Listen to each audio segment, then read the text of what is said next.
Hello and welcome to a very special episode of the WAT podcast today. This isn't one of our regularly numbered episodes, it's a special edition where rather than giving you some wrestling answers, we'll give you a wrestling review. Doesn't mean it's a RUP podcast, it's still the WAT podcast, of course. But today we will be reviewing Wrestlemania 37. I think it's 37. As always, I'm joined by my co-host, Joebot 22. Joe 22 is not here, brother. It's Joe Mania right now. It's What Mania, and we're here, brother. And Brother. that links it because Hulk Hogan was one of the hosts. Yes, Hulk Hogan was, in fact, one of the hosts. We got Joe Hogan and Jack O'Neill right now. So, you got your pirate outfit on. Yeah. But hello, everyone. Yes, hello. Trying to think now. Yeah, so pretty much what we're going to do is we're going to split the reviews into two parts. So we'll do night one, and then tomorrow we'll have an episode out for night two. Sort of like, how they did it, and also because we don't want the video to be like 3 hours long, so we split it in two. Yep. So, might as well just crack on then. Or we could do what WWE did and take half an hour to actually get started. Because, yeah, as I we was just know, there skipping through 10 seconds at a time. yeah, But get as we on with know, it. the start of the show was postponed by like half an hour or so because of the weather. So pretty much the first half an hour of the show was just promos. Wasn't really I haven't got any notes on the actual promos given. Mostly I just don't. because I didn't listen to them. I think I did. I listened to one, and it was Bobby Lashley, MVP, and Drew's promo because they were all sort of having the promo together. And I only listened to that because I watched that one live. But yeah, honestly, from memory, none of them promos really matter. So what we'll do is we'll just go straight to the first match, which was Drew versus Bobby. So Drew comes out first.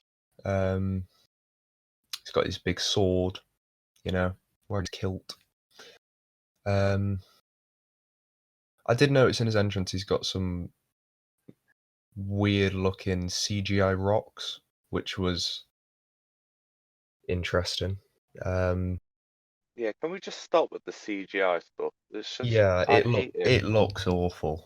Like It's when it's they like did the Hall of Fame thing, and it was just, it wasn't proportionate. It was just, it yeah. was just off by a bit, and I was just looking at it. I was just like, oh my god, it looks so bad. It didn't look the best. Yeah, it looked pretty poor. Then Lashley comes out next. His CGI looked a little better when he was doing his entrance, mostly because he didn't have like big objects in his like Drew did. Drew had like a big sword and some rocks flying about. Lashley just had a load of lightning, which it's a lot harder to fuck up lightning than it is big CGI rocks. So that looked better. I did notice they've changed his theme. I mean, they probably changed it a while ago, and I just never noticed. But like his theme when he first came back is so much better than this one he's got at the minute. Like this current one's a bit crap, to be honest. Not a I didn't fan. really listen to the themes. I was just like, I was hootering and hollering too much. I was cheering. Just sitting in your living room. Yeah, I was sitting next to Grim, He was in the crowd, chat. You know how much we love Grim's Toy Show. He was in the crowd.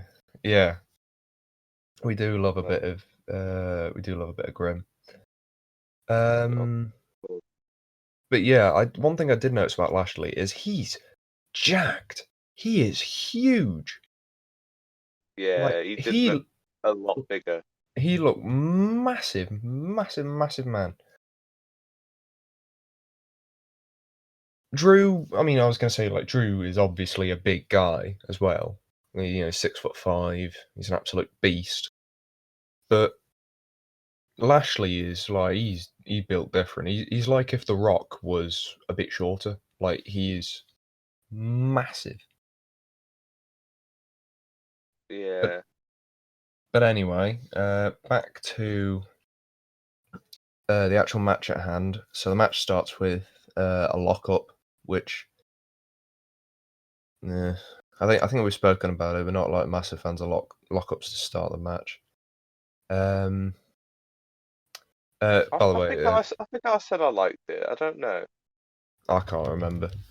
But just so everyone knows, I did take notes of what really happened in the match, just so when we come to do the review, I know what I'm talking about.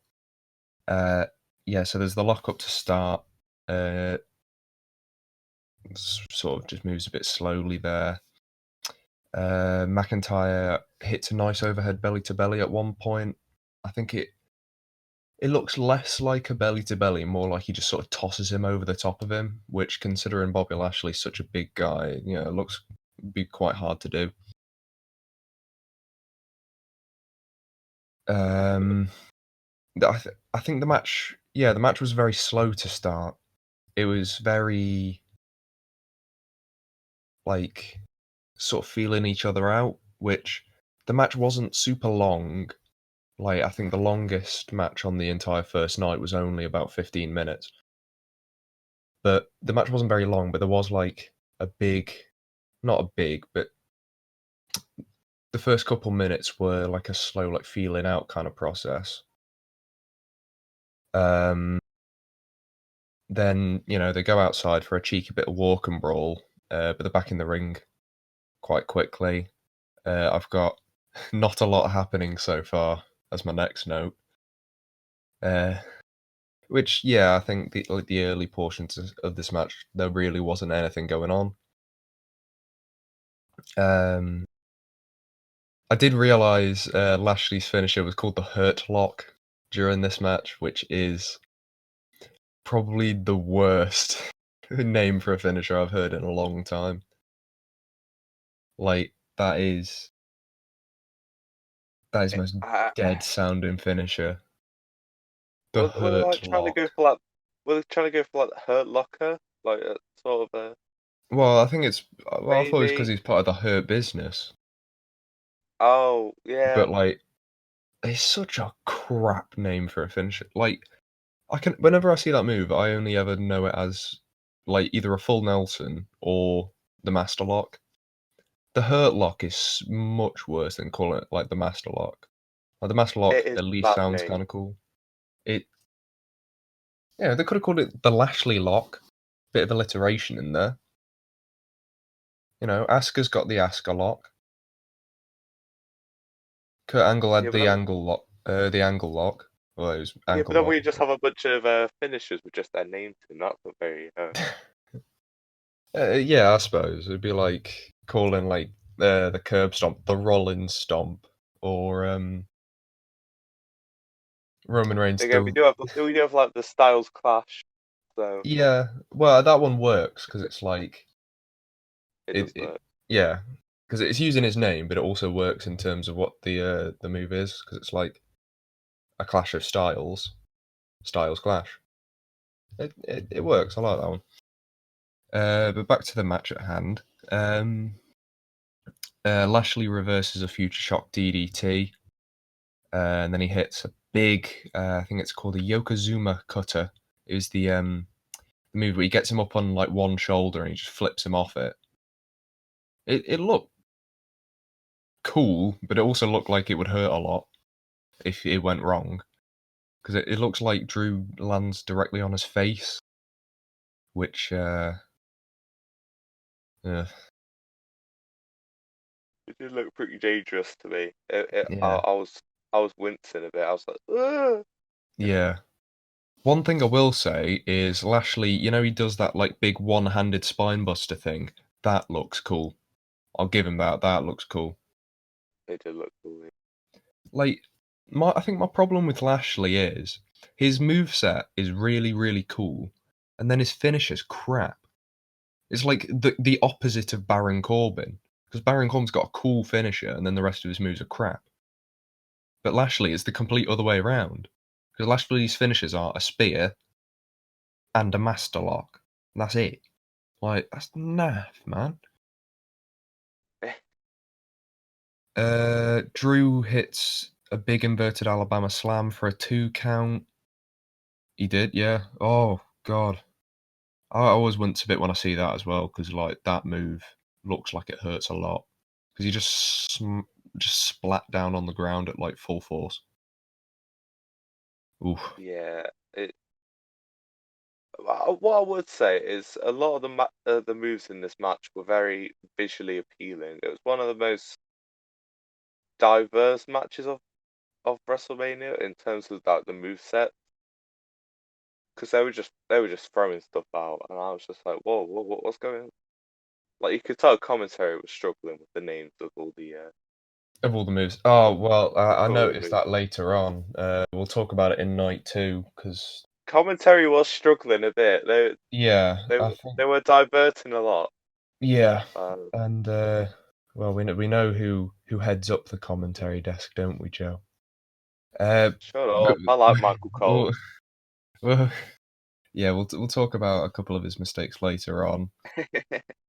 Um, but yeah, I think there was a botch in this match, it looked like, because there's a corner spot where Lashley gets caught, like Drew catches Lashley up on the top rope and he throws him off for a he does that, that same like toss belly to belly from earlier.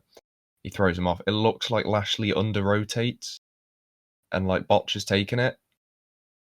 Because when he lands, he doesn't normally that move would send you quite far across the ring. Like he lands literally right next to where Drew is standing. And it looked like he fucked it up. I Uh didn't notice it, so Yeah, I I think mean, I was gonna say like it's one of those things where like if you pay close attention, you'll see like he's messed up the rotation a bit because he landed funny as well. I noticed like he landed like sort of more on his ass than he did on his back. Like he just sat straight up. But anyway, I did notice as well Lashley's punches are crap. Like, they look terrible. They're really slow, they look like they don't hurt at all, and, this is a guy with, like, a 17-3-1 record in Bellator. You'd think he'd be able to throw a fucking punch for a guy who's won 17 MMA fights. Jesus. I'll be honest. I didn't really pay much attention to the hand-to-hand brawling. I will be honest. Yeah, It was very early in the morning, by the way, yeah, guys. I was gonna say, like, I watched it at, it was probably, like, the first thing I did when I woke up was I watched, night 1. Yeah, I was probably more focusing on my bacon sandwich than I was Yeah, but, Lashley's like, punch. Lashley's crap punches. Drew, yeah, Drew hit like 3 Future Shock DDTs, but then Lashley still kicks out, which it just makes me feel sorry for Drew, to be honest, because they've just buried his secondary finisher hard. Like he hits 3 and Lashley still. It's like when I think it was Lesnar kicked out of like 3 um, attitude adjustments in a row, and it's like, well, there you go then. Attitude adjustment just isn't a good finisher anymore. I mean, to be fair, it never was, but yeah, I think at this point the match has definitely picked up a bit. Things are actually happening now. The crowd are definitely getting involved, so that obviously will help.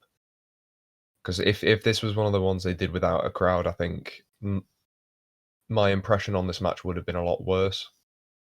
Oh, I agree. Yeah, the crowd were very involved. I was joining Yeah, it at home. I was, I I was I was was gonna say, clapping. I was there. I I was like, think this is the awesome.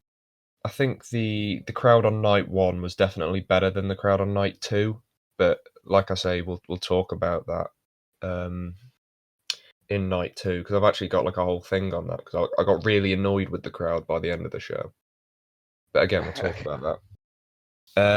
Drew hits a big tope con hilo, to MVP and Lashley on the outside.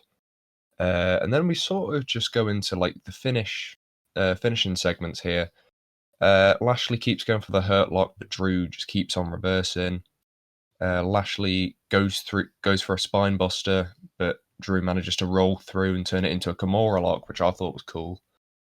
But Lashley gets to the ropes, obviously.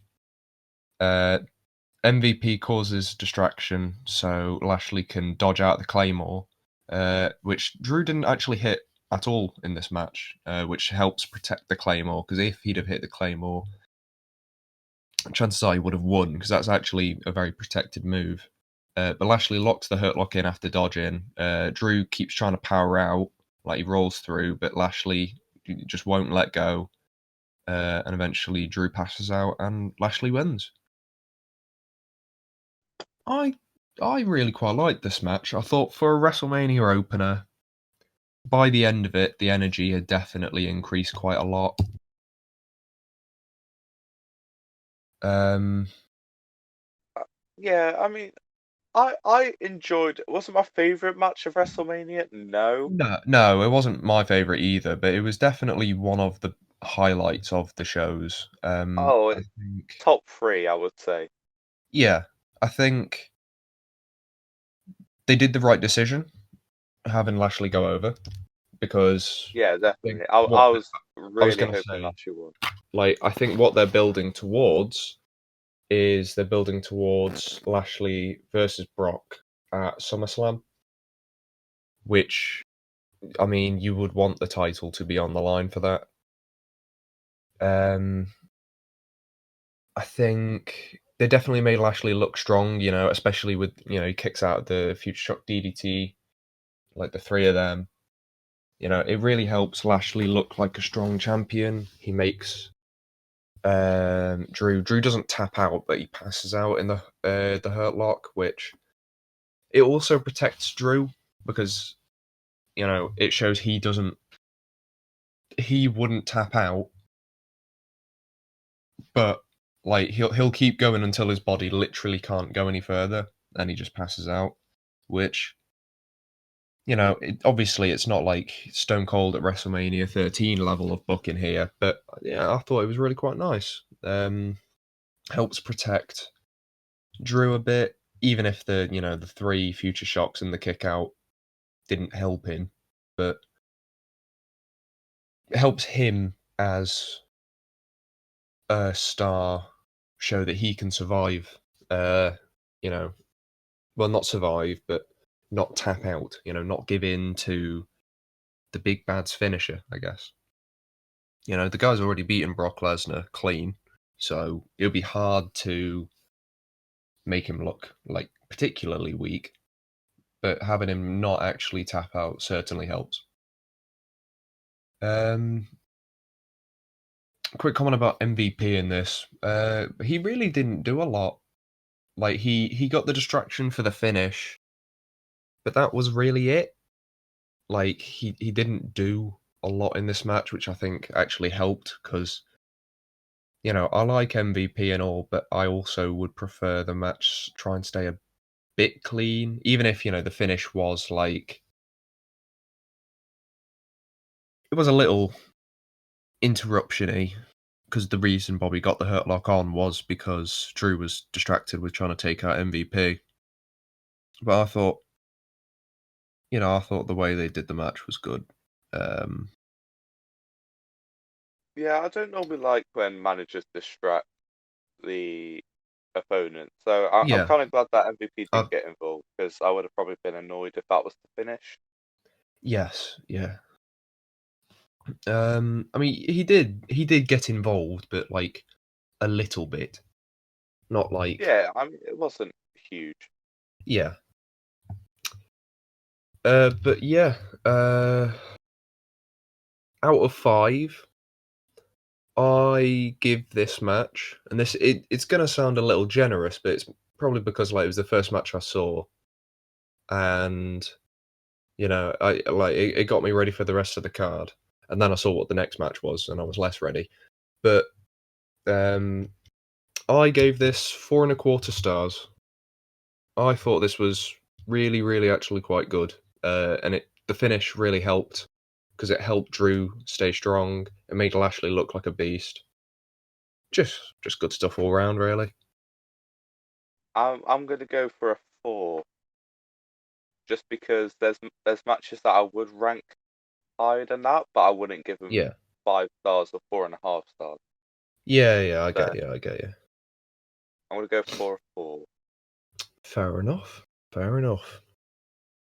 So, now we move on to one of the most anticipated matches of the show.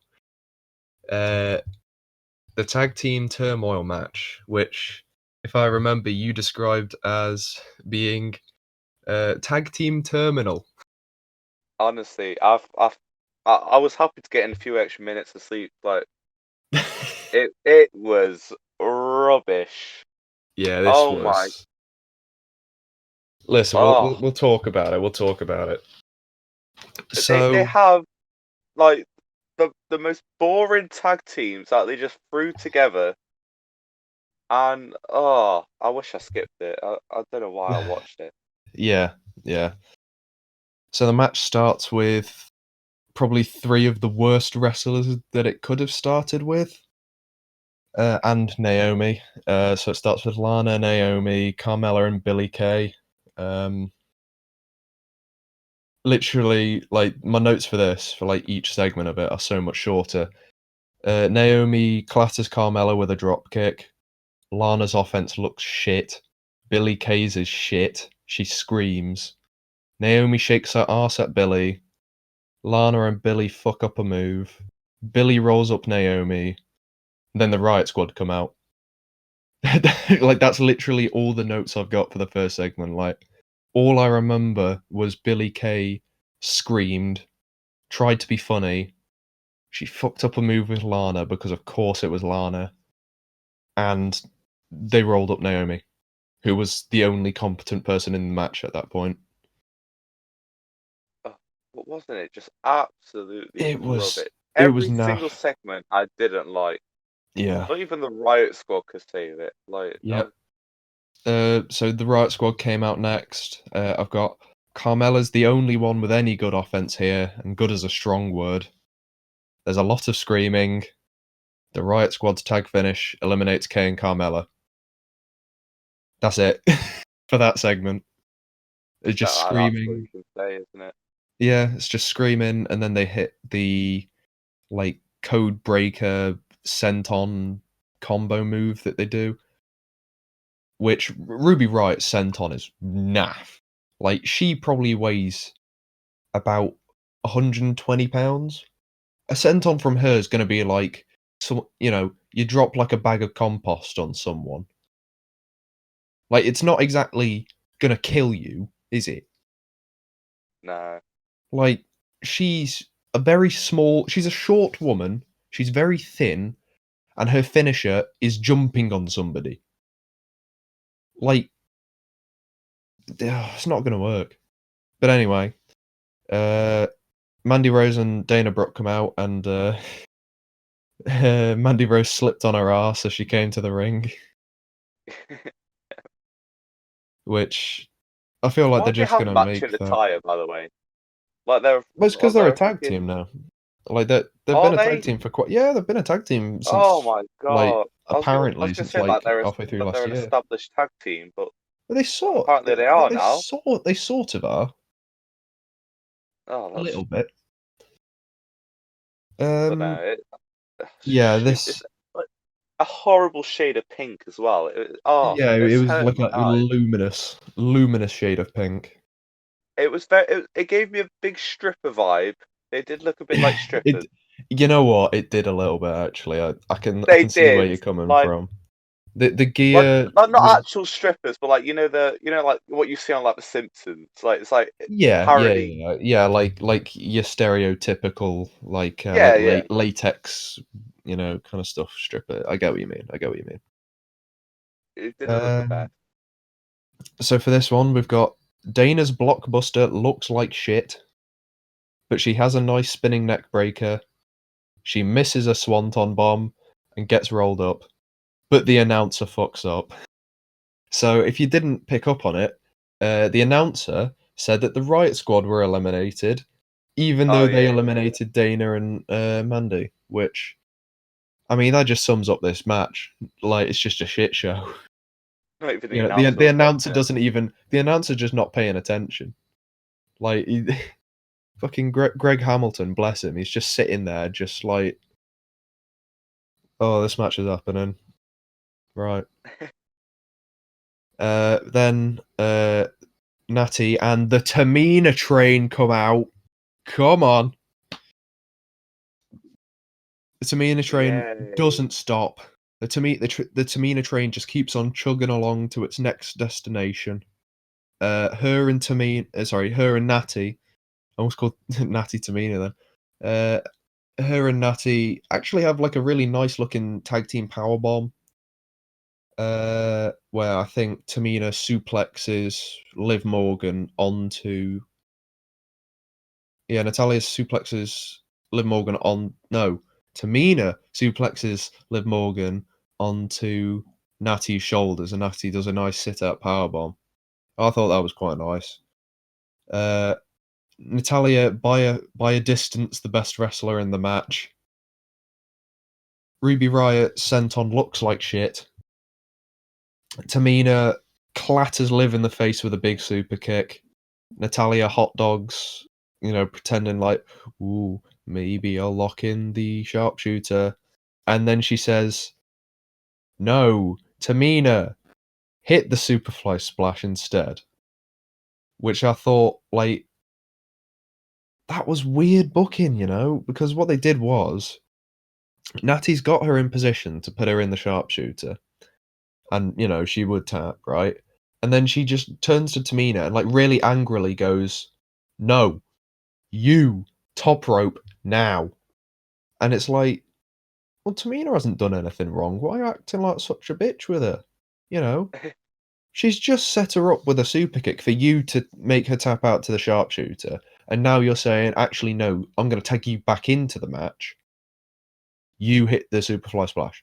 And, she does, and she gets the 3, and she wins, and the Tamina train just keeps on chugging along.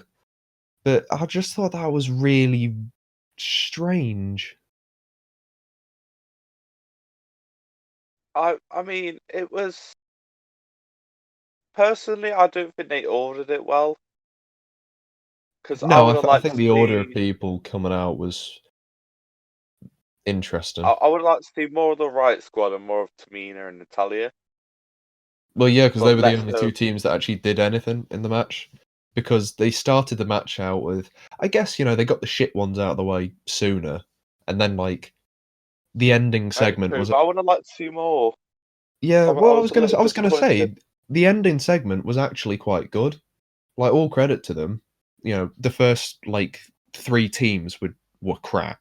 Like, let's not beat around the bush here. They were shit. They were. Like, when half of my notes are about them just screaming and being crap, like, I think it says something, really. But then, when Natty and Tamina come out, they actually start having a decent segment of the match with the Riot Squad. And I think if they'd have started out sooner, or if the match was allowed to have more time to continue, which I feel like with the big 30-minute thing, we'll talk about it later, but I think a lot of matches had to have parts cut out because they lost all the time. Uh, yeah. But yeah, I think this match definitely, at least like the last segment, would have definitely benefited from maybe 2 or 3 more minutes. Because, what they were doing was good. It just felt very one sided. Like, it felt like as soon as Natty and Tamina come in, they just batter the Riot Squad for a couple minutes and then they win. Which, again, the actual contents was good. It's just could have done with a bit more substance to maybe get a little more back and forth. I totally agree. I just don't like it. Didn't feel earned to me like the win. They came out last. They had the most energy. Bam, 1, 2, 3. Yeah, it definitely felt like the match could have benefited from being a few minutes longer. Maybe instead of having Natty and Tamina come out last, swap them and the Riot Squad around. Yeah, like I think that would have worked a little better. But then or that maybe also have would the make Riot Squad lose to like maybe like a roll up. Maybe because yeah, yeah. you want the Riot Well, I Squad was to be gonna say strong. most of the other finishes were roll ups because looking at it, Billy rolled up Naomi.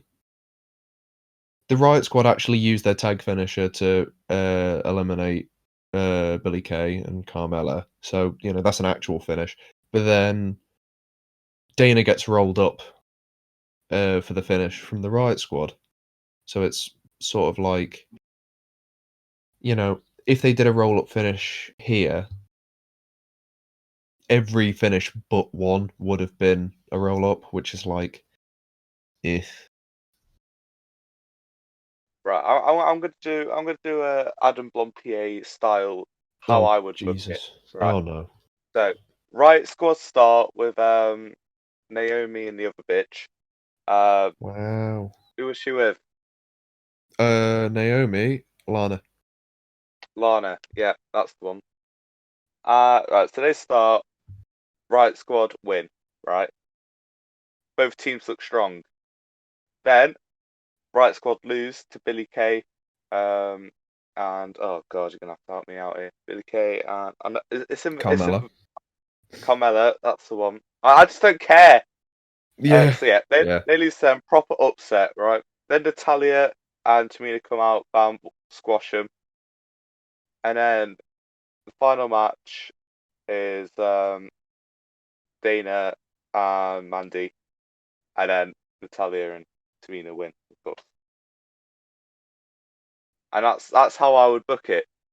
That everyone looks strong, really, and the only Yeah, I roll up guess. is when the Riot Squad lose, Okay. because obviously the Riot Squad are meant to be strong. Yeah. That's their Okay. entire gimmick. Yeah. Fair enough then. Fair enough. Vince McMahon, take notes. Get me on board. WWE. Hire this man. He I will can make book your your talent. matches. I can make your talent look strong. Yeah. You don't need Shane Helms and Tyson Kidd producing your matches. You can get No, I was about to say You can get Joe Dickenballs producing your Joe matches Dickenballs. instead. Yeah, I'll be a manager to all the women. Just every single one of them. I'll be You like Paul know. Heyman You know when they did like what's the CM Punk versus Brock Lesnar. yeah. Well, what's his name? Finley.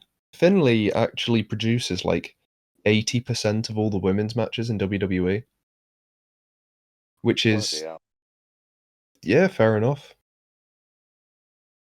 I mean, But he should anyway, know what it's like to be underappreciated. We all love a yeah, bit of yeah, it was great back in his day. It's just like never and now we just have the got to four main event. horsewomen at the top, and it's Yeah, yeah. I'm tired of it. But speaking of matches, I'm Oh tired of well, seeing. We'll save well that we've got. for Kevin Owens versus Sami Zayn.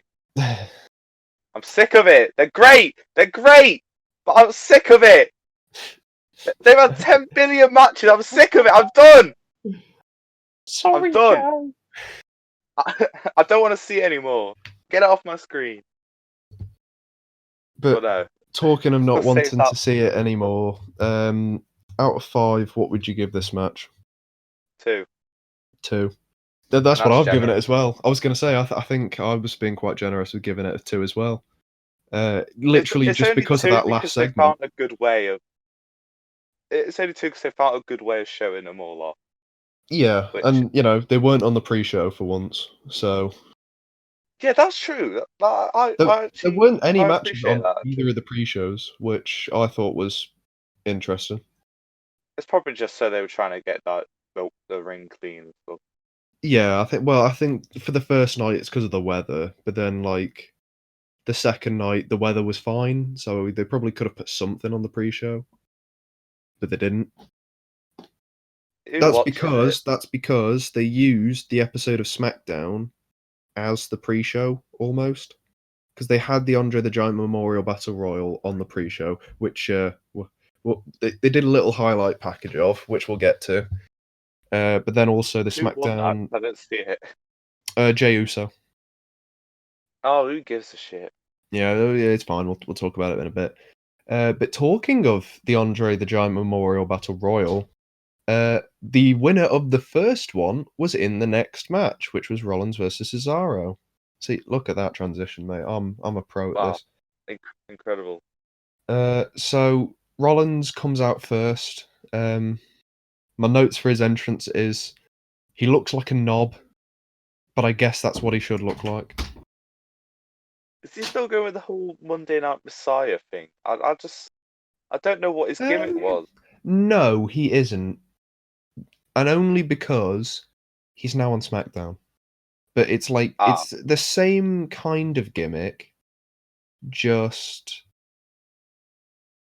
named something else. I think like it's slightly different. I'll tell you one quick thing.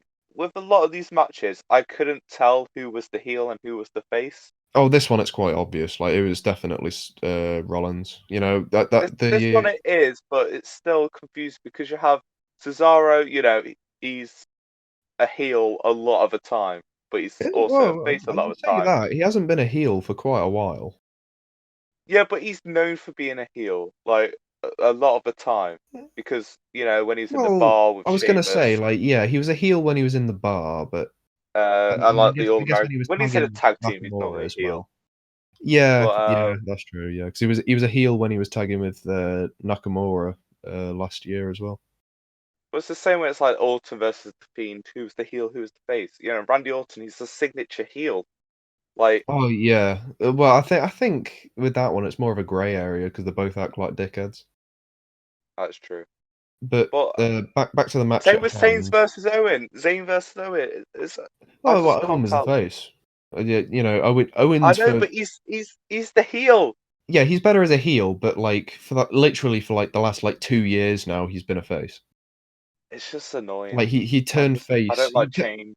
When was it he turned face? He turned face as soon as he started using the stunner as a finisher. That's how you know he's a face is because he uses a stunner. But anyway, back to the actual match at hand. Sorry, everyone. Yeah, so Seth comes out. It looks like a knob, which you know lines up with his character at the minute because his character is that he is a knob. Cesaro comes out next. They were playing like a hype package over his entrance of like him swinging Seth 22 times, which I thought was just a bit of a dick move. I know, because they painted him as well as the like underdog. You know, he's never won a match at WrestleMania. He's never had his WrestleMania moment, Yeah, and he's they never just had a singles match at WrestleMania. Yeah, that's what it was.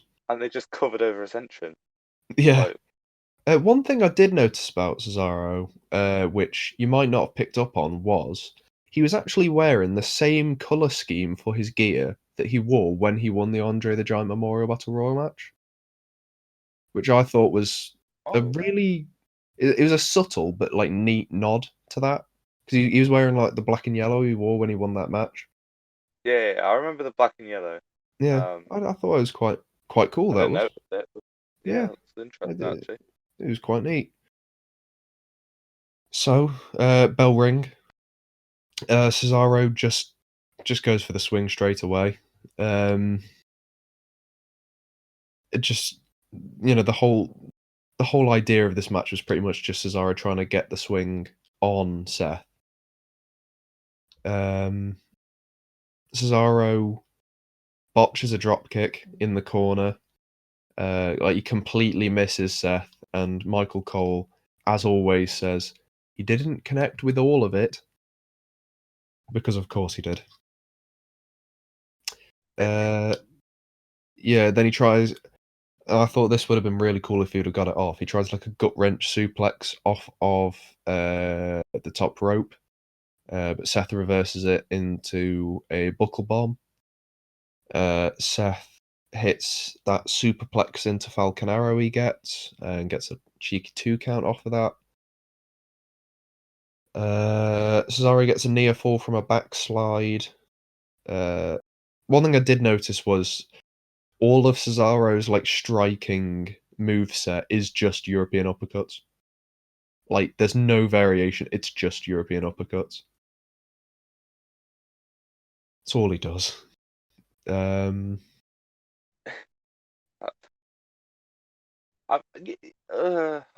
I Well, mean, like when you think of Cesaro, yeah, like his thing is he does like a lot of European uppercuts, right? But I yeah, noticed it's all he does. Like he'll occasionally do a little kick, but he never like punches them. He always just does the European uppercuts. And like he does them in the corner as well. Like he does springboard European uppercuts and top rope European uppercuts, and it's because he's European, yeah, guys. it's because he's from Switzerland Yeah, and he's yeah. European. Wow. For a punch. Just come on, Sheamus can throw a punch, mate. He's European. For a punch. Uh, yeah. Cesaro hit a nice discus clothesline. Seth reverses the swing twice in a row. And drops Cesaro the step up Insaguri. Cesaro finally actually gets the swing on Seth, but only gets 9 rotations. I counted. And then he puts Seth in a sharpshooter, which he gets out of. Seth reverses the neutralizer and then dodges a European uppercut as well. Then he comes off the top rope with a corkscrew splash, which looked shit, to be honest with you. Like, if I'm honest, it looked crap. Like, I don't know. You know, because he can do like Phoenix splashes and 450 splashes and stuff, because we've seen him do them.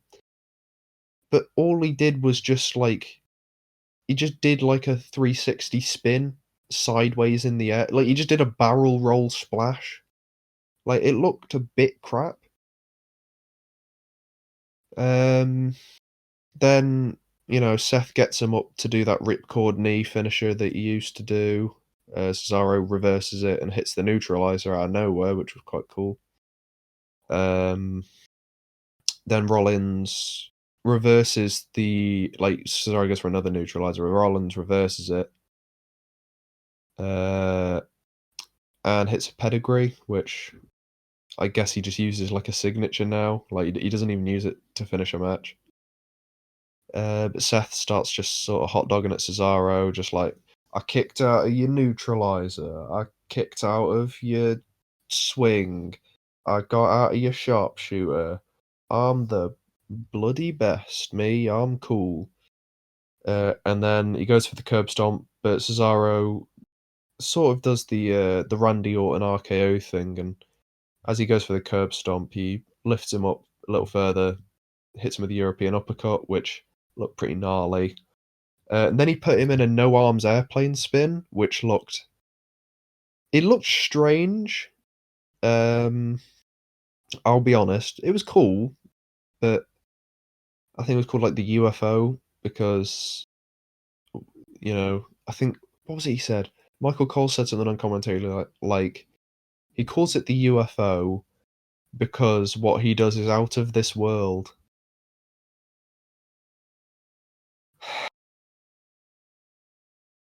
That was That that yeah. is ridiculous. That's a Michael Cole call, that is.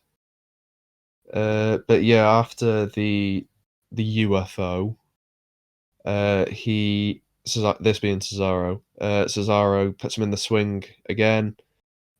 Gets 23 rotations, which is more than his record 22. Hits a neutralizer and gets an easy 3 count.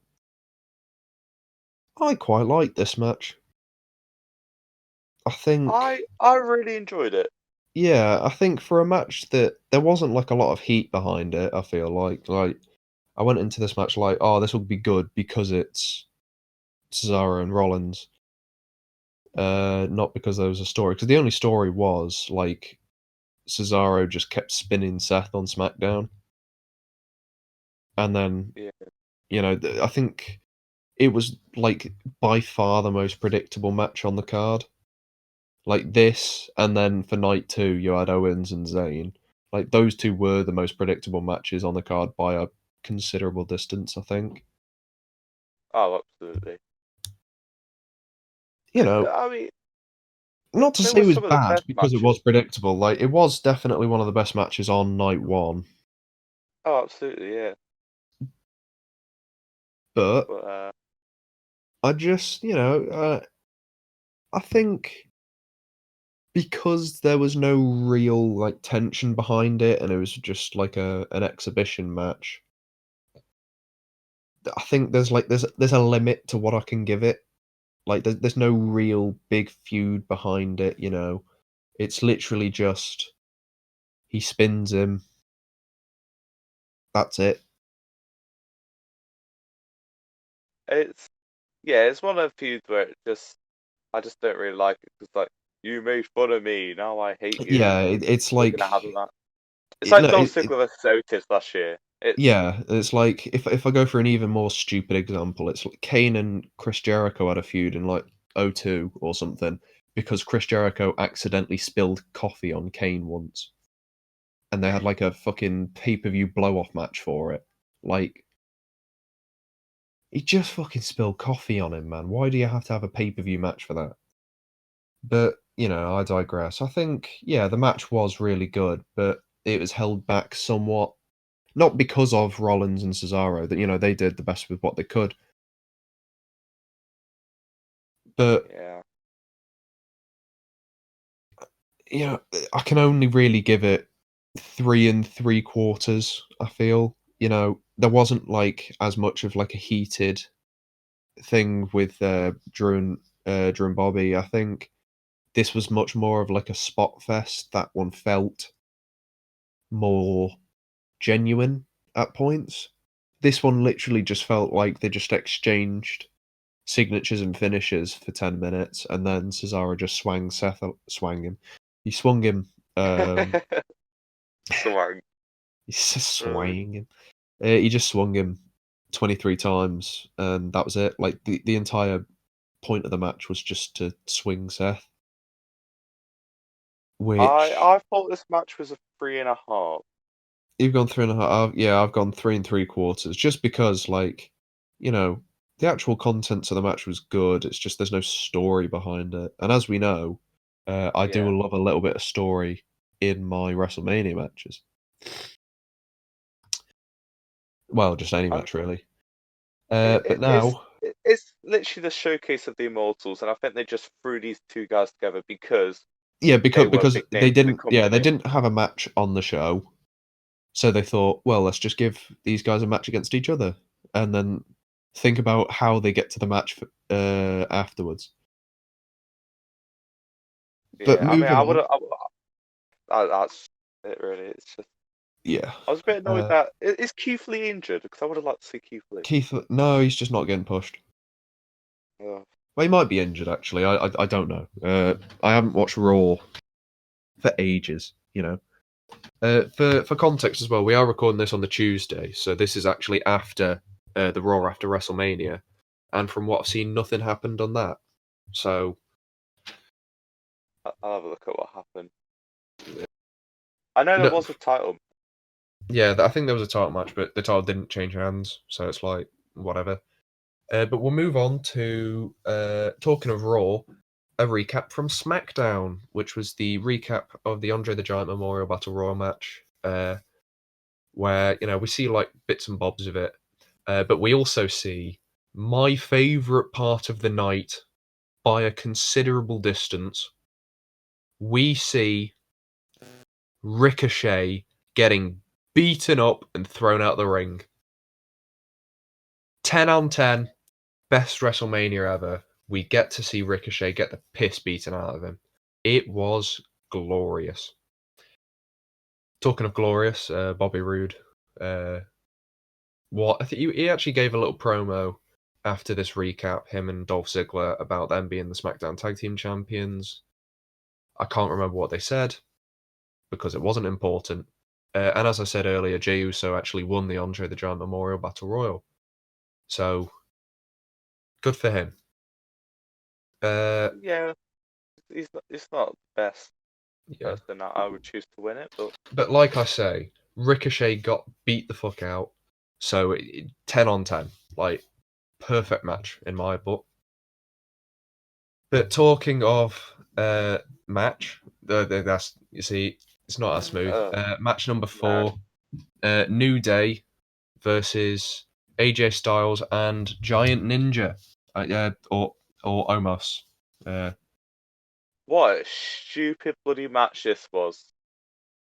We'll talk about it, right? So, Yeah, Woods and Kofi come out first. New Day, not New Day. His name isn't New Day. Big E. Big E gives him his introduction. He's like the world famous 11-time tag champs. Blah blah blah. Woods and Kofi, listen, right? If you're listening, sort your fucking barnets out. Your trims that day were diabolically bad. They sucked. Like, I'm sorry, their trims were dusty. Like, I didn't really maybe, notice. I think maybe Woods was trying to look a bit like, is it Barrett or something like that or Garrett from Final Fantasy VII? Oh yeah, Barrett. Yeah. Yeah, like it looked like he was trying to dress like him a bit because he had like the same hairstyle. But the thing is, Barrett is a character from a PS1 game. You're a real person.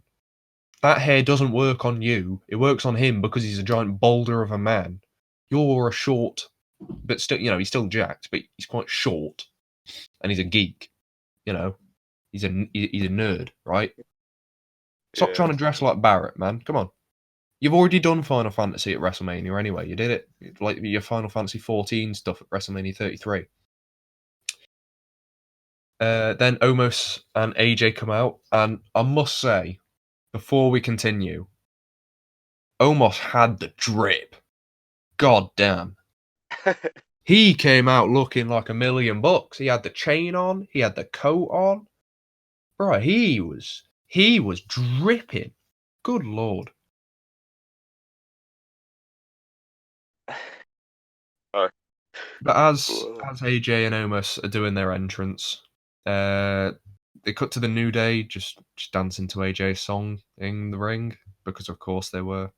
To be fair though, AJ's theme is a banger, so it's like, yeah, Good, yeah. fair enough. So AJ starts the match out with Kofi. They had a really nice like exchange of moves and stuff. It was like a lot of athletic, like flippy stuff to start out the match, which I thought, yeah, you know what, that's all right. I quite like that. Kofi just like tosses AJ over his shoulder at one point, like he's a fucking plastic bag, which I thought was like, goddamn. I didn't realize Kofi was that strong. Then the match immediately becomes worse because Kofi just starts twerking at AJ on the outside. Like, why are you doing this? Like, he just started twerking at him, and I was like, oh, this is how it's gonna go, yeah. This is what we're doing now. Yeah, this is what we're doing. WrestleMania, you start twerking on him like it's a fucking SmackDown main event. Okay.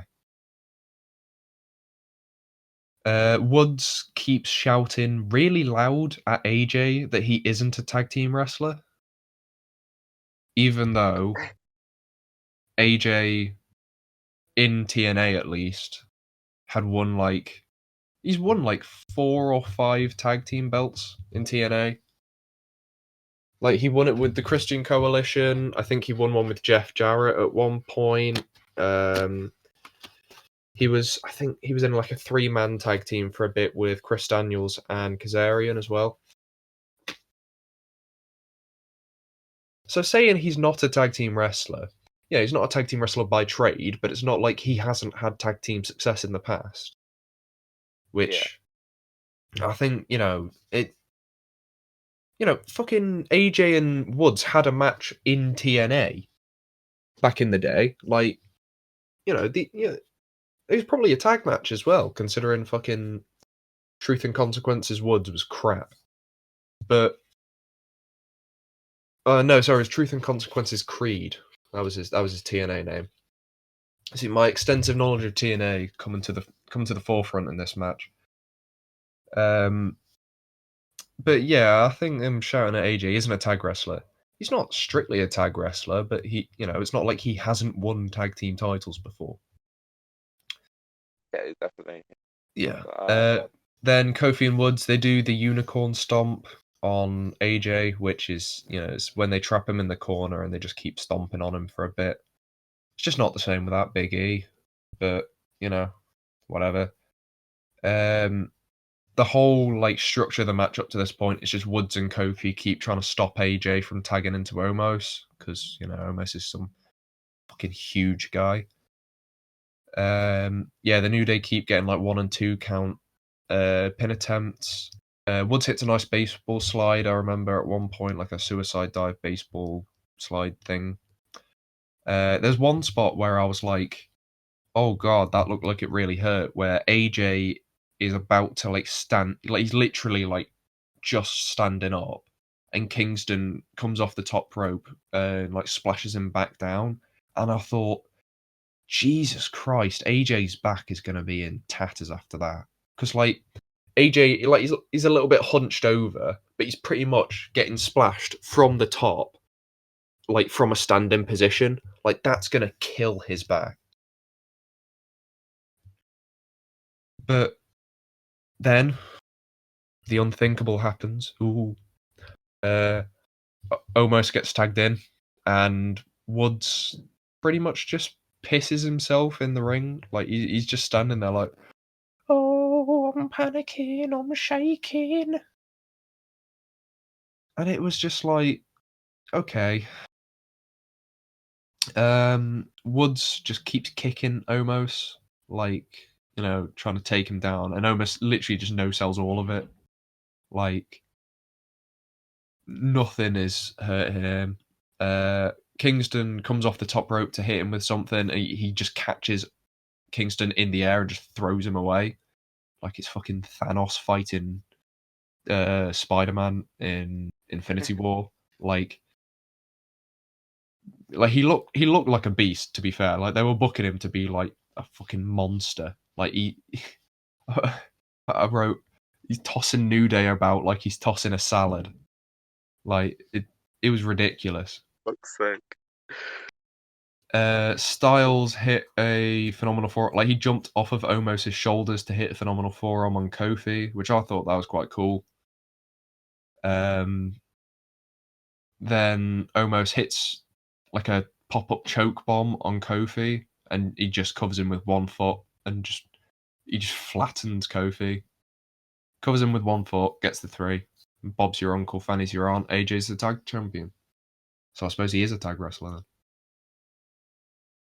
Stupid bloody match. I didn't hate this match, to be fair.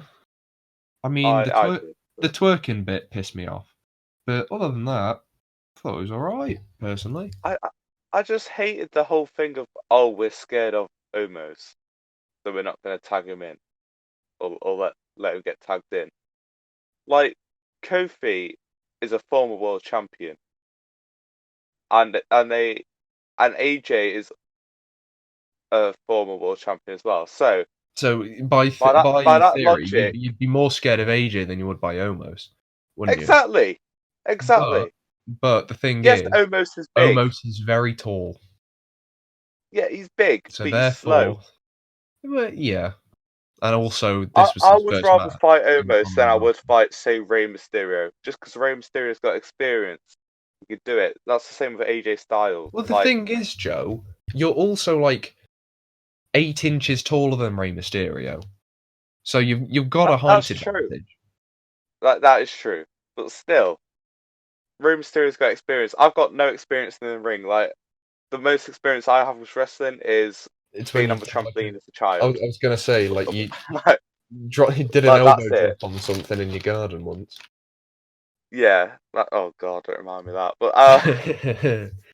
But no, I Yeah. didn't like them much at all just because of that thing. So in my I opinion, this thought is it 2.5. was it was a fun break from the more serious matches, I think. Oh, it was fun, Yeah. but it's just annoying how It's they just go like they go with the whole thing of, oh, he's big, strong. No, not true. Because he is big and strong. well, yeah, but Yeah, he was Giant he Ninja. I would like to see him Remember do Giant Ninja? a bloody frog splash off the top rope Yeah, I don't think because Omos could get to the top rope. He'd probably fall off because he's that fucking exactly huge. he can't lift his leg up like this. It won't It's it won't probably his work. legs So weigh like 200 pounds each. His legs are like the size of trees. I would rather fight Omos than I would AJ Styles. So that's ruined the match for me. So 2.5 stars. 2.5. I gave it 3 because I actually quite like it. I like them building Omos to be a big beastly Donny. I quite like it. I didn't. Stupid. Well, so I gave that 3. It seems I've enjoyed WrestleMania a little more than you up to this point. You probably did. I just Yeah, was just annoyed the just whole sitting there, time. just like, oh, for fuck's sake. Got shakes cold free. Let him tag him in. Yeah. But But then we got an advert for it was like Snickers, but it was Baron Corbin looking like a gimp, which I thought was quite funny. He's coming out dressed in his fucking biking attire like he's fucking. I was going to say someone's name, but I shouldn't say it on the podcast. one star for the Snickers advert. Oh, the Snickers. Yeah, it's like this isn't what I meant by a hardcore biker. Oh, Fuck I off. didn't watch the adverts. I just skipped it. Oh. We did get an advert for 2K22. Yes, I saw that one. It looks like 2K. It just looks like a WWE 2K game, to be honest. Yeah. Like in the trailer, it's the exact. Rey Mysterio does the 619 in the trailer. Yeah. It's the exact same animation as the one that was in 2K19. Like, I would have thought they would have shown someone off who like they'd give new animations to. And I Yeah, did but Rey notice in that Mysterio's trailer on as the well, mark. Cesaro He- looks fucking weird. Like you see, like it looks like he's got hollow eyes in that I trailer. thought it was just like the standard like creator character at first, but No, then that was oh no, no, that was Cesaro. Cesaro, mate. Like Yeah, I knew it was that Cesaro in the trailer, air, but that like, trailer's oh, not done a good job trying to sell me the game because what it looks like is they've taken the same lighting engine from 2K20 that looked fucking awful, and all they've done is they've fixed the gameplay because they took a year off to try and make the game playable again. It's just like crap. it just Like it. I do hope the game is good, right? Because I want a new 2K WWE game because the only one I've got at the minute is 2K. Is it 2K19 was the last one released? Yeah, I think it is. Uh, I've got 2K19. I never bought 2K20 because they never released 2K21, right? Because yeah. 2K, yeah, because 2K20 was just a fucking failure. So I've got 2K19. That's the last good one they released, and I keep seeing 2K20 go on sale. It's like, mate, I've seen enough footage of 2K20 to know I'm never buying that game ever in my life. Like, Yeah, it looks it's bad. fucking awful. But yeah, like, hopefully the gameplay of this one is good, and you know, luckily, I have at least on the way next gen console to play it on now. I know. I saw that message and I was just like, let's go. My man's got Fucking it. moving into the next stage, mate. Paid for it all with Exactly. all my own money, mate. So I can take it with me when I go to uni, which is bang on. But anyway, But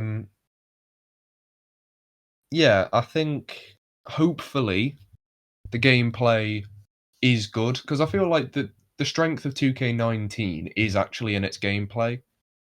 You know, a lot of people don't like the WWE 2K system of gameplay, which is fair enough. But like, it's the one I'm most used to because my first WWE game was 2K16 on the Xbox One, and you know, I've always enjoyed the 2K system of gameplay. I just hope that with this one they don't change it too much because I feel like what WWE 2K games have been doing, well, were doing up until obviously they stopped making them, was they were trying to make the gameplay more and more like the old games. But like those games came out 20 years ago, right? yeah, You need to change your control schemes to suit a more modern approach, don't you? yeah, And I think what they're trying to do is they're trying to go backwards. They're trying to make it more like what was it, No Mercy on the N64? That's the one everyone likes, right? They're trying to make it more like that rather than trying to make it its own thing. Because one thing that I think you could apply to anything in with wrestling fans is wrestling fans don't like change. They like everything to stay the same. And so they want it to be the exact same as it used to be. yeah. I mean, yeah. It we don't evolve that much as No, as a fan. no. Well, I was going to say, like, when I first got into wrestling, you know, all the like flippy shit that you see these days wasn't as prevalent. So now all we really seem to see is flippy shit. Except at WrestleMania, there was a considerable lack of flippy shit on WrestleMania, which I was happy with. Yeah, But I think Ricochet. I've spoken about it before. One of the episodes, I think we talked about I think we talked about Lucha Libre actually, and I was saying like I do like Lucha Libre. However, I think it becoming so prevalent in current wrestling style, I think can take away from it. I think there was, there was none of that here, mostly because there wasn't any lucha stars. You know, Rey Mysterio's injured, um, and he's like the only big lucha star they've got anymore. Well, I get. Well, actually, no. Bad Bunny did do some lucha stuff, so tell a lie. Great. Yeah. Hey, did you actually watch the Bad Bunny match or not? I half watched it. I just didn't So you care watched about some it. of it, right? Okay, Yeah. okay. Well, I we'll talk about it when we do part two. But for now, we have possibly the least lucha match you'll ever see on a WrestleMania card, the biggest match of WrestleMania weekend, other than the tag team turmoil match. Shane McMahon, the greatest in the world, versus Braun Strowman in a steel cage. The build package for this made me realize how stupid this feud is because I hadn't realized hey, what you the can't feud was say about. that. You can't say Oh, that. oh god, because You the can't feud is say that. about him being stupid. Oh no. That's gonna seem so scripted now. Yeah, that legit wasn't scripted. Like I promise you that I didn't realize that. Yeah, that sounded so scripted. it did, but Oh honestly, god. that It wasn't was scripted at all. Like I legit forgot that's what the thing was about. it was a Yeah, ludicrous the entire match. build was just Shane saying, "Braun, I haven't got any problems with you. What I do have a problem with is that you're fucking thick, mate. You are so dense." And it's like Braun's like, "I'm not stupid. I'm smart." Just for everyone who's been called stupid. It, Yeah. it, Oh it, god. What? it's like a bloody high school film. It's such a shit build. Oh my god. Ah, oh god, it's like a fucking Zac Efron classic high school film. High Like School Musical 3. Braun the fucking Strowman fights. the fucking jock gets beaten by the nerd. No, it's Oh like god. But yeah, That's so shit, man. Shane comes out first. I do want to say his theme song. Good lord, what a tune! Here comes the money. Here we go. Money talks. Oh, here What comes the honestly, money. What a tune! it's just the best fucking theme song in the company, mate. Honestly, It is every time I great. hear it, I just start fucking jamming I out. love it. What a tune! You do like the walk where he's like crossing his arms, like the run. Honestly, like I actually used to do that as well. I still do it sometimes. Like when like I have like a pretend fight with my brother, I always bust out the Shane McMahon punches just because. Yeah, Oh, I'm a really big Kane fan, everyone. And whenever I do that, I just like bust out the slam my Kane. arm down.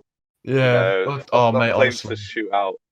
oh, I fucking Yeah, love that gimmick. We'll talk. Well, we'll talk about Kane in part two. we can, yes. Yeah. Yeah. But unfortunately, Shane has dropped the best in the world gimmick. Rest in peace, the best in the world trophy. I'm sure it probably got smashed up at some point. Then Braun comes out. And you know what the first thing I noticed about Braun was? You know he's What? wearing them like gloves and like camo bottoms, right? And he's got like a Yeah. big baldy head and a big beard. The first thing I thought when I saw him was he looks like a contractor. He looks like a builder, doesn't he? Like he just looks like a big fuck off fucking builder, man. It's I'll tell you ridiculous. what, we've had builders outside our house for the past week, and One of them was Braun.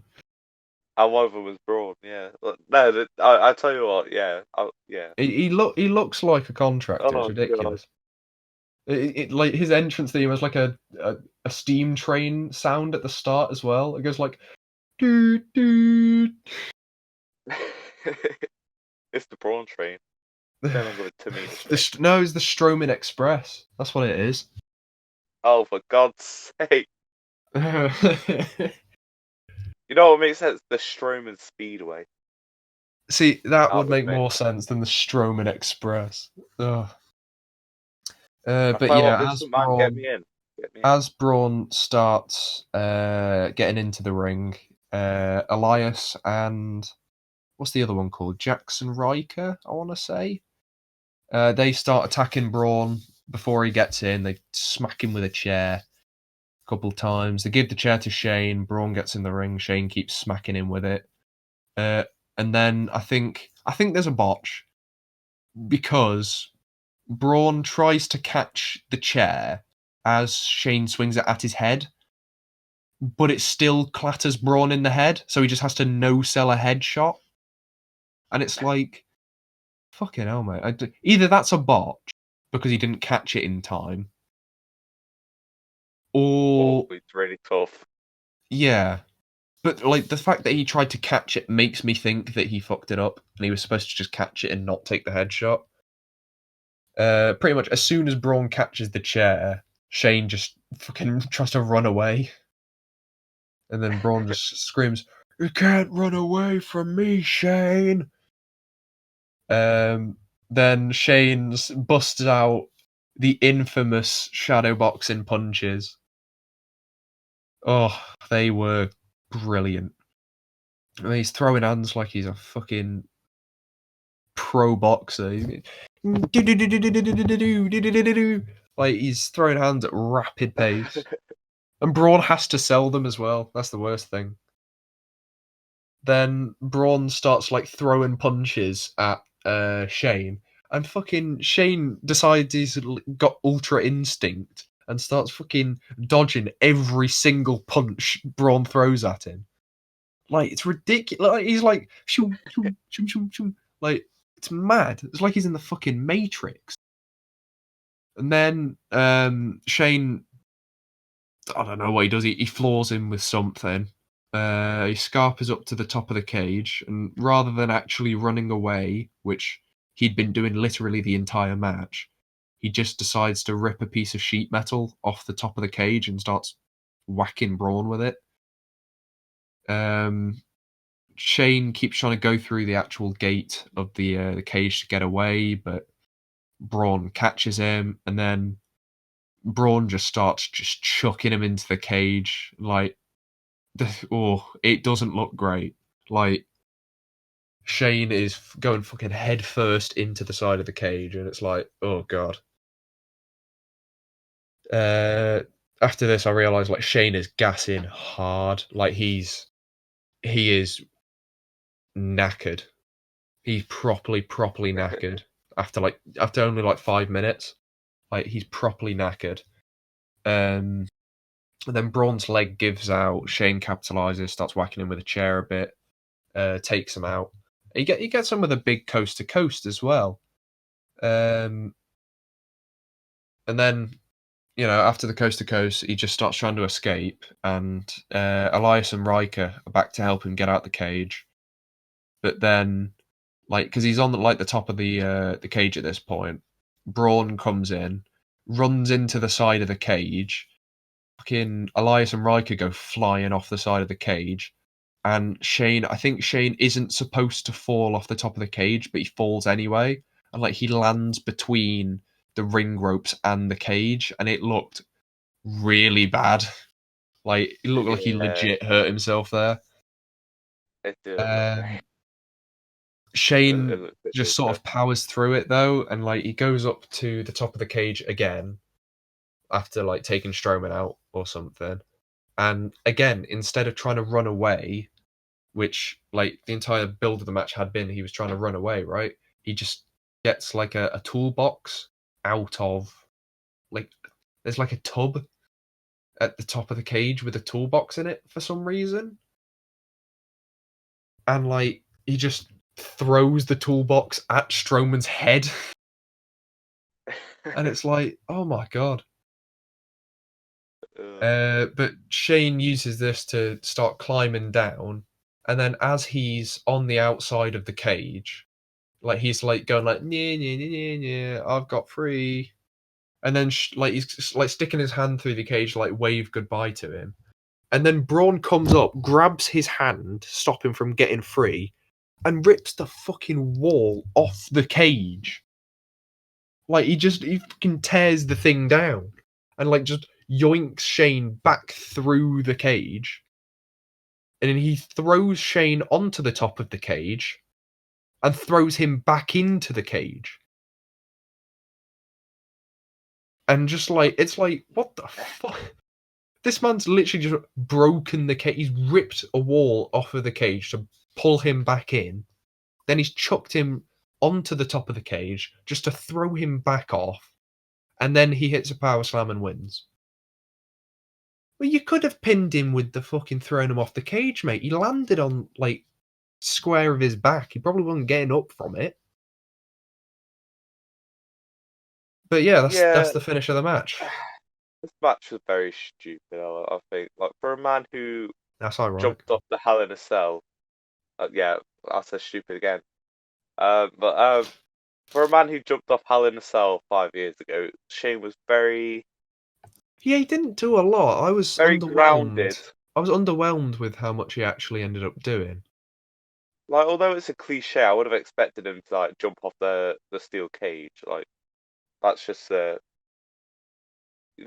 staple at this point. Well, to be fair, technically he did jump off the top of the cage. He was thrown off the top of the cage, but I get what you mean. I thought he would have been I don't know. I thought he would have jumped off of the cage to hit him with an elbow drop or something, rather than get thrown off of it. But I think it's because hardcore man. He jumped off the Titantron years ago. Yeah. Well, I think it's just because Shane's old and his body's knackered, so he can't anymore. But no, that just annoyed me personally. Yeah. You know what? I was giving it guff earlier. And even when I was going through it, I was giving it guff. But I actually don't dislike this match. I think it was all right, and I think the the spot where Braun just rips the cage wall out. I thought that was cool as fuck. Like I haven't seen that done before. Epic. So like that alone is what's gonna make me give it like a higher rating. And to be fair, like it was always going to be Shane gets his ass kicked, and he did get his ass kicked in the end. So I can't fault it for that. So with that in mind, I'm going to give it, and it will sound a bit generous, I'm going to give it 3 stars here, which is the same as what I gave I was going to go 3. it's the same as what I gave AJ and Omos versus New Day, Kofi and Woods. But it's like, they were both good, but for different reasons. And I feel like this was more like a pandemonium one. That was more like a fun match. Like, yeah, I feel like, this was good. I like it. It was just I a bit. wouldn't. I probably wouldn't watch it again Carnage. I anytime liked soon. it. Yeah, like I Oh, probably wouldn't watch it anytime soon again, unless like I had to watch it again for I don't know, reviewing purposes. I wouldn't choose to watch it again. Is what I'm trying to say. But I didn't have a terrible time watching it. I thought it was just whatever. Didn't mind it.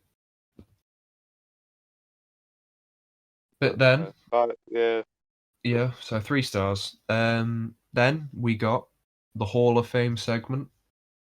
I love it. Certainly was the Hall of Fame segment. Jushin Liger didn't show up, probably because he's still stuck in Japan. So fair enough. Yeah. When the NWO came out, I was thinking they all look really rough, except for Kevin Nash. All of them but Nash looked really rough. Like even Hogan looked rough, but Nash, I don't know what it is. Nash, mate. Nash is a beast. Like I think I've said it before. I think I've already sung my praises for Nash on the podcast before, but mate, he's a baller. I love Nash. His promos were so much better than everyone else's in the NWO, other than maybe Hogan. But like, he's great. I love Nash. Very smart man. Very, very smart man. But yeah, then we find out Booker T, he's on commentary. Oh yes. So you know what that means.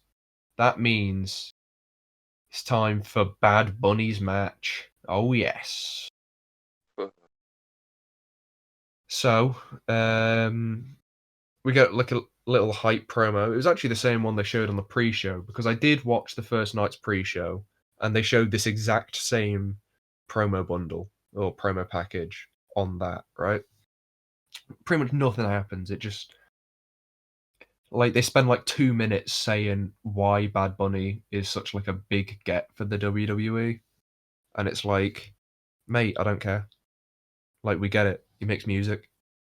And I remember Pete Rosenberg or whatever the fat bald guy on the pre-show's name is. I remember he was giving out to fans saying they'd never heard of him. He was like, I guess you've never been in a club, have you? But you've never listened to the chart music. Never watched the Grammys, have you?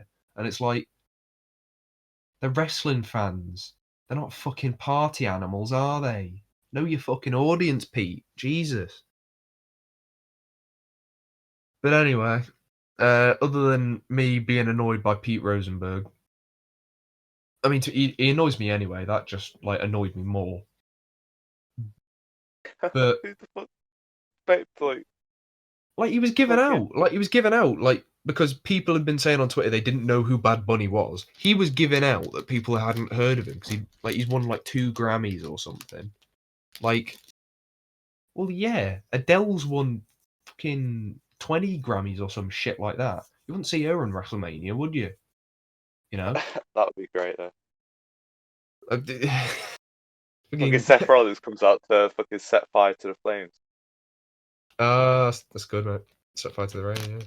But he burned the rain down. God. But yeah, other Trying to than think of Pete what was now. Rosenberg giving out, but there wasn't really anything interesting going on the pre-show. But yeah, then Miz and Morrison come out singing. Well, I was gonna call it the best, but I can't even ironically say it's a good song because it isn't. They come out singing "Hey Hey Hop Hop," which it's I, bad, man. It's not I good. liked it last year. Miz and Morrison. That's a Hey, different hey. one, isn't it? Oh, Oh wait, oh. no wait. Did they have it last year Yeah, as well? yeah. They did like, Oh, they must have just done like a uh, remix of it. wasn't it the triple Yeah, threat yeah. ladder match? It's the remix. That should be a theme song to this podcast. Joe Hey, Dick and hey, Balls and ho, Jobber ho. Jack. Hey ho. But yeah, this was like a special one for Bad Bunny. Yeah. Uh, but yeah, this they weren't even. To be fair, actually, they were singing it, just not very well. um, I mean, they've never been good singers, have they? oh That's no, their no, entire no, no, gimmick. no, no. No, I don't think anyone expected them to be good singers because this is Mike Mizanin and John Morrison. This isn't fucking. I mean, Miz's entire gimmick is He's some he's bad, Hollywood but he star. thinks he's good. Yeah, exactly. He thinks he's like a big. He thinks he's a big man, but he's not Yeah, but because he don't go that's gym. sort of So funny. Like that's yeah, like that's yeah, like his whole gimmick is that you make fun of him because he isn't a big Hollywood star, right? I've always loved the Miz. Yeah. But they come out, and to be fair, they are actually trying to sing the song. Like they've got the actual song in the background.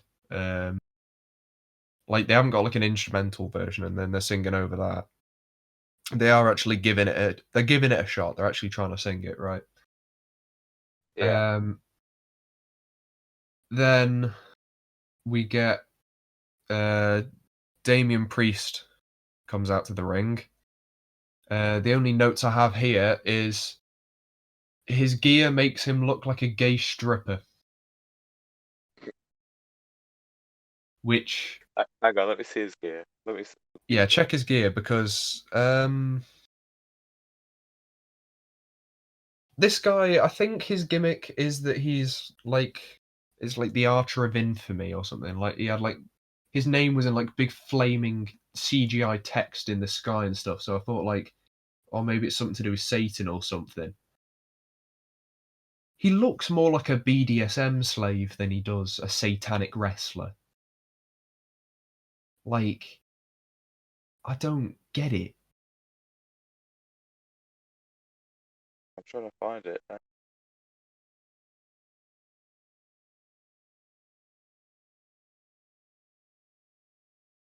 Give me a second here, guys.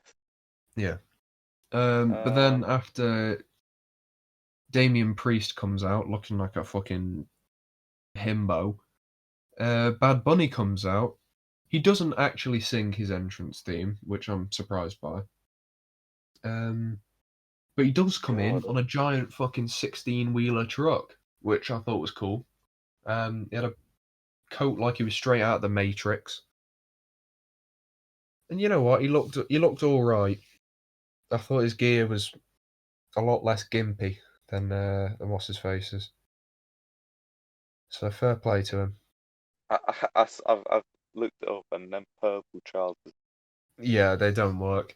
But yeah, Bad Bunny. Bad Bunny starts the match. Actually, obviously, bell ring. Bad Bunny starts the match, and he fucking socks Miz in the face to start the match, and like he actually keeps the advantage in the match for quite a while until Miz like knees him in the gut to slow him down. Then Bunny gets back into it with like a load of like he does like an arm drag takedown, drop toe hold and stuff.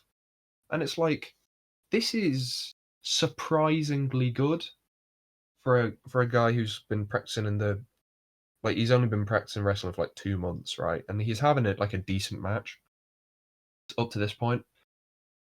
Miz, starts getting the advantage back again, but then Bad Bunny counters something. He does like a big like head scissors thing, and it's like he spins him around loads, and I'm shocked. Like I was sitting there, I was like, holy shit, this guy can actually wrestle. What the fuck? And like yeah, he looked really good in this match. Morrison comes into the match as well. He starts to get control back. He starts doing all sorts of stuff to try and keep the match in his favor.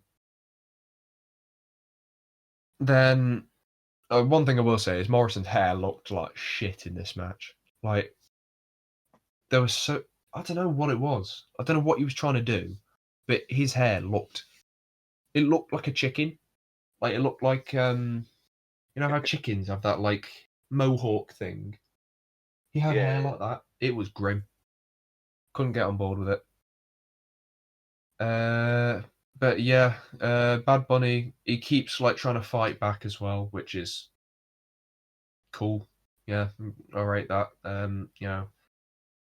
Considering he's been cut off from he keeps getting cut off from his tag partner. Like he's doing really well holding his own.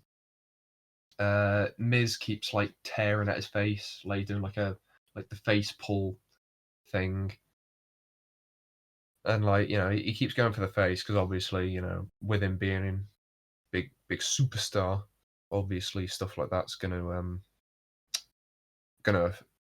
affect his money. So all this stuff. Bunny reverses a corner attack thing, starts getting back into the match. He tags Damien in. Priest, I will say actually, Priest looked quite good in this match. Like he had good striking. He had a really nice choke slam as well. I noticed. I think he chokeslammed Morrison. Then they do stereo Falcon Arrows, which I thought looked quite alright. Considering Bad Bunny is like he looks like he's weaker than I am, and I'm not exactly a big hench guy. I'm shocked he managed to get Miz up for a Falcon Arrow that easily. But the Falcon Arrow looked really good. Then they send him to the outside. Priest takes him out with a suicide dive, and then Bunny comes off the top rope with a crossbody to take him out again, sort of like he did at the I think it was the Raw after the Royal Rumble. He took him out with a crossbody. Then Bad Bunny hits a fucking Canadian destroyer on John Morrison. What the fuck was that?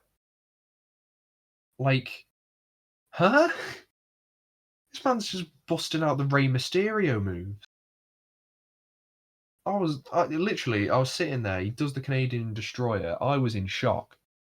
Like I was so surprised by that. It was ridiculous.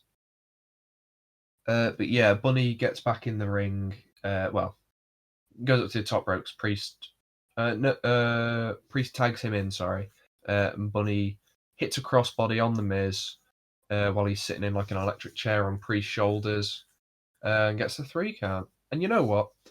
Fair fucking play from Bad Bunny in this match. For a guy who's he's not a wrestler, right? It's a celebrity match. Genuinely, it's probably one of the best celebrity matches I've seen in a long, long time. Like he looked really, really good in this, and I think a lot of credit has to go to who trained him, and I'm pretty sure it would have been Natalia who would have helped train him, because Natalia seems to help all the because Natalia is obviously like a great technical wrestler, right? And obviously being from the Hart family, she's got wrestling training in her blood. So I think what WWE do is they get her to train all the new wrestlers. Like she trained Ronda Rousey, she helped train Cain Velasquez, and I'm pretty sure I saw something saying that she helped train Bad Bunny as well. Her and I think it was Tyson Kidd helped train him as well. Maybe that's why he did a Canadian destroyer. But yeah, like fair fucks to Bad Bunny here. He put in a shift. Like he could have done like the old like WrestleMania celebrity spot thing and just not bother, right? You know, he comes in, he hits a couple of punches, couple of clotheslines, and gets the pinfall, right? But no, he actually put some real effort into this, and for that, I really, really rate him. You know, I I didn't like I didn't expect him to be nearly as good as he was, and I thought, you know, Damien Priest would have to do all the heavy lifting here. But fuck me, Bad Bunny was literally, and I feel really weird saying that he was the best part of this match.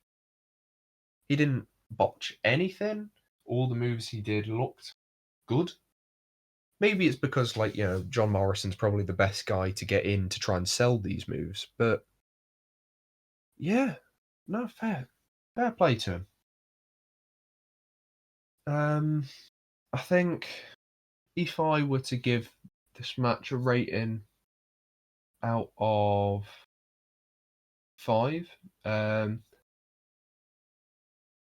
I wouldn't say it was like, you know, a world beating match. You know, it wasn't as good as some of the matches earlier. And it was still like there were still bits where it was a bit like shaky in parts. Not like terrible shaky, just like not not great. And Yeah. like that was it was more really like the bits where Bad Bunny wasn't involved, which like I say, like, I was surprised by that. But if I had to give it a rating out of 5, probably give it 3.5. Okay. Well, I personally didn't watch it, so all you fans out there, I'll let you know when I have seen it. I'll let you know what I Yeah. thought. But yeah, But honestly, it it wasn't as good of a like celebrity match as when Ronda and Kurt Angle had the mixed tag match with Hunter and what's her name, Stephanie. You know, it wasn't as good as that, but like that match was great, right? This was very good still, but I would say I'd probably give it a 3.5, just because like there were still bits of it that were a bit funky, and the build to it was a bit crap. But for a celebrity match, like, yeah, it was good stuff. But now we move on to the main event of night one. Ooh, hey, hey, fucking have that. Uh, Banks versus Belair. Now this is a match that's been building ever since the Royal Rumble, of course. Belair won. Well, she won the Royal Rumble. Um, and yeah, there was sort of like a frenemy thing going on with Sasha. Like I remember, I think we spoke about it around it was Fastlane time because I was annoyed about it. The idea of putting people who are feuding in a tag team together. Like yeah, we spoke about it then we spoke talk about about like the women's tag belts and whatnot. And obviously that was a part of this feud, and then like they had a falling out, stuff like that. And yeah, I think this match this is probably the match that suffered the most from the loss of time. I think it's Oh quite yeah, yeah, it's quite easy to see when you watch the match yourself. It's good. it it was No, great. Oh, yeah, it was a it great was match, good, but but it was great, but yeah, it was short. yeah. So coming out for their entrances, I thought Belair's entrance gear was I thought Bella's entrance gear was quite nice actually. It was very sparkly, but it gave me like Macho Man vibes with the like the tassels coming off of it. Looked like something he would have wore probably like WrestleMania 7 or 8 or something. Wasn't a fan of the lipstick though. I thought it was like bright blue lipstick. Ugh, I, it looked weird. You know, what's it? Jolly Ranchers. They like make your tongue blue. It looked like she just eaten loads and loads of Jolly Ranchers before the match. It was strange. Right. But Yeah. yeah. Then Sasha came out, and the first thing I noticed was, Jesus Christ, what she done with her hair. Because I don't know about you, but that hair looked awful. I forgot what it looked like, but She had I like remember it not looking she normal. had like yellow highlights in at the front, and then the rest of it was just normal. It looked grim. Like she looked like Shotzi Blackheart from NXT. Like her gear looked like Shotzi Blackheart's as well. Like it looked like she just nicked it from Shotzi, and it was Oh yeah, yeah. I it didn't remember. work. It really didn't work. I think it didn't even work for her character because like she's the boss, and obviously Michael Cole did say it's boss time. Yeah. But yeah, it looked bad, for my opinion. I I'm probably not the best person to take fashion advice from because I think I've said it on the pod. I don't know if I've said it on the podcast before, but like I own about 14 football shirts, and like that's pretty much what my fucking fashion boils down to now is wearing football shirts. But I mean, I've got one sitting next to me that that's just arrived. But like yeah, it it Yeah. just didn't work.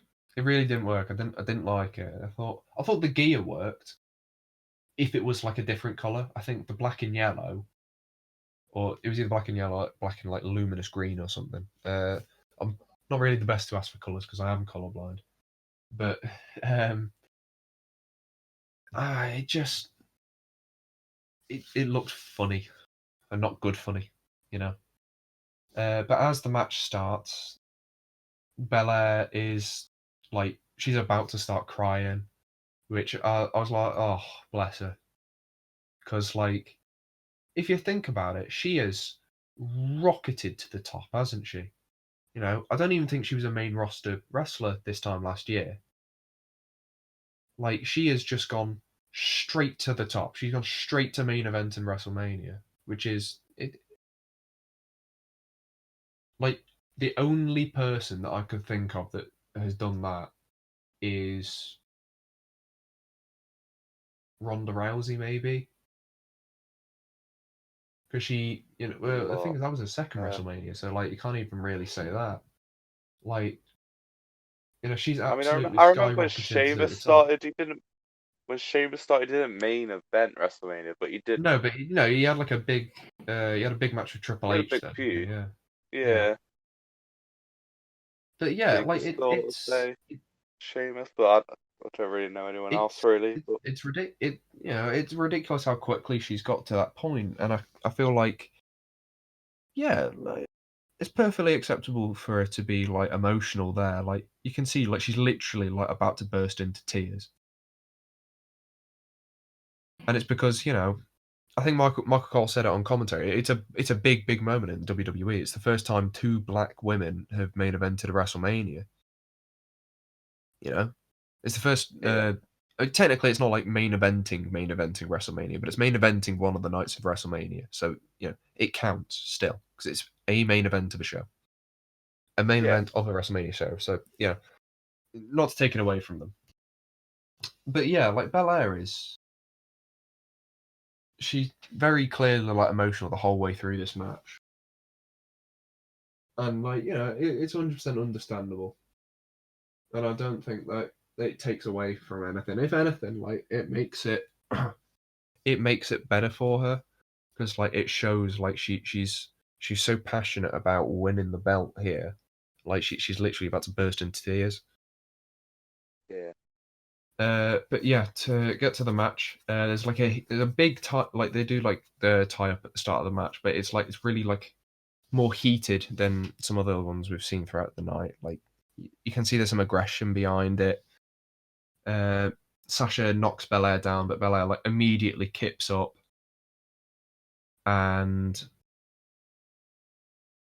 uh, Sasha you know, Belair tries to hit like a glam slam from Sasha trying to hit a move on her. Like she gets a straight in position for a glam slam, but Sasha, thankfully for her, manages to reverse her way out of it. Sasha sends her out of the ring and then goes for a big suicide dive, but Belair catches her in midair and press slams her. Like she gets her in the military press position, goes all the way up the stairs, and then press slams her back into the ring. And it's like, Jesus Christ, that would take a lot out of you just doing that. Because, like, obviously, I don't think you'll have ever tried to get someone in like a press slam position, but it's like that. It's not easy. It's a very, very hard thing to do, right?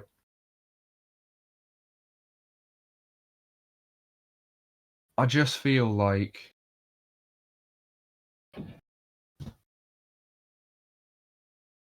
you know, she must be fucking hench. Like, she could probably fucking press slam you Hey, or me but or anyone really. Like, the only people who probably struggle to do it with are like the Big Show, Braun Strowman. Like, she was like I noticed when I was watching it, like when she was doing it, she's jacked as well. Like she's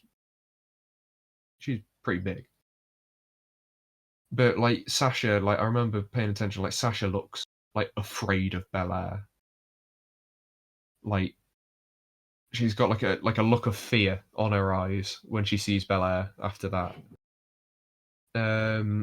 Belair starts like showing off like how strong she is doing that and stuff. Then Banks starts hitting her with like a flurry of attacks and only gets a 2 count. And then I've got a note saying, there's a lot of ads for Snickers because I think at this point we'd already had 2 adverts for Snickers during this match because we had one before the match started, then we had one during the match, and then we get one after the match as well.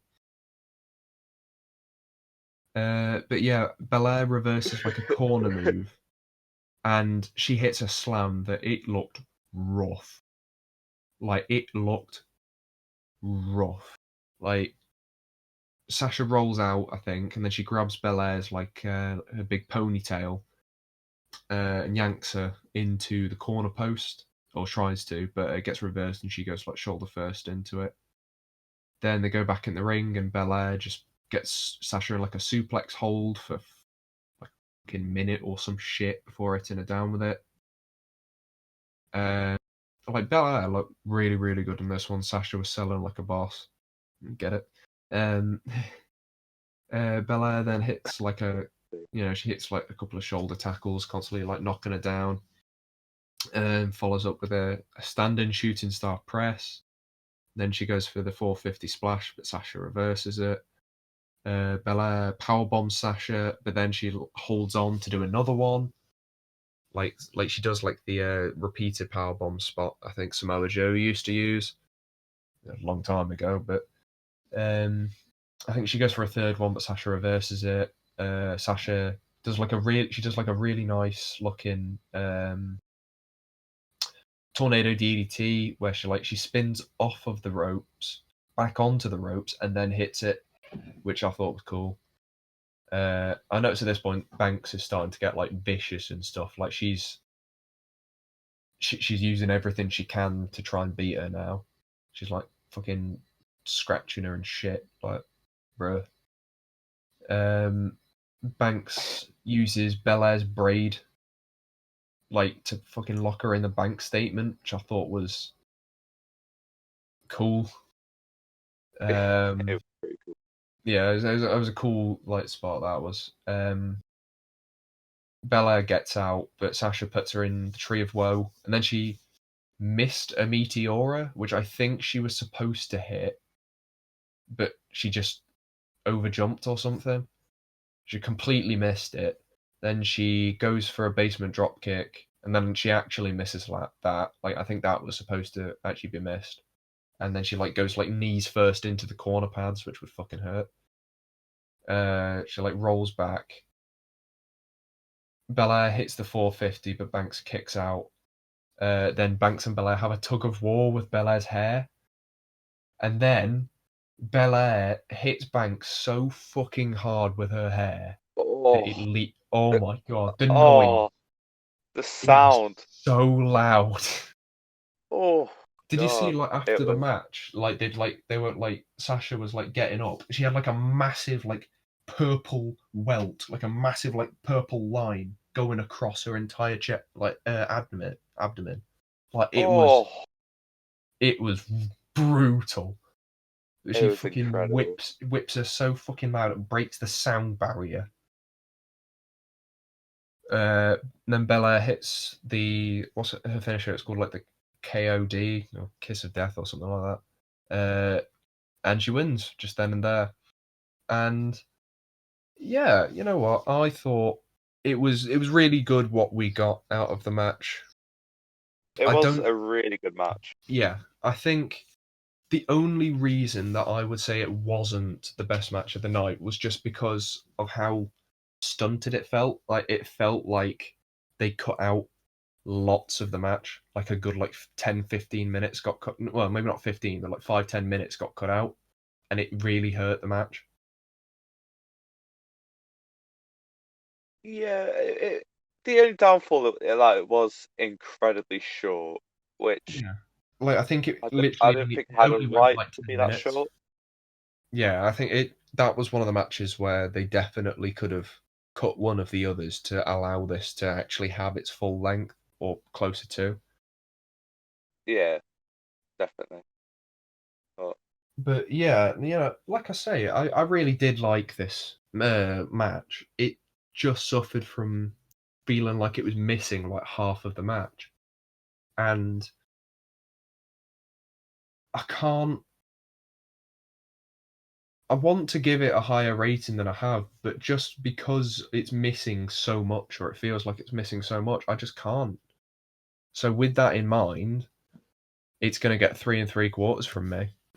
I, I just feel like if it had like oh, an extra 5 minutes, it probably could have got to like probably like 4.5. Like that's how good this match was. It just felt so stunted. Like it felt like it just sort of went from spot to spot to spot finish rather than feeling more like natural because they had to I cut so much out. I think this is the only match where I've gone higher than you in the ratings. I've gone for 4 stars in this one. 4 star. Yeah. No, Simply that's for the fact that perfectly.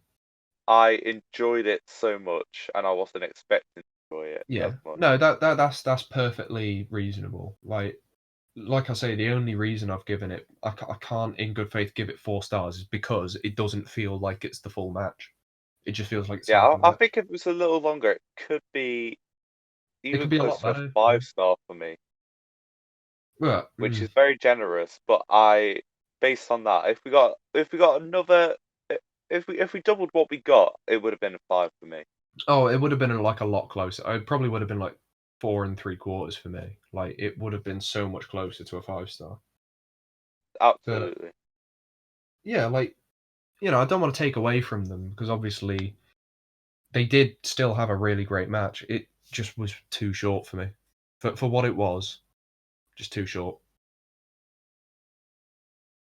Yeah. But I Well, suppose that's sort of the story of night one, wasn't it? It's that was just pretty. too It was short. just very short. It's a shame Yeah. that the weather ruined it, really. But Yes. Yeah.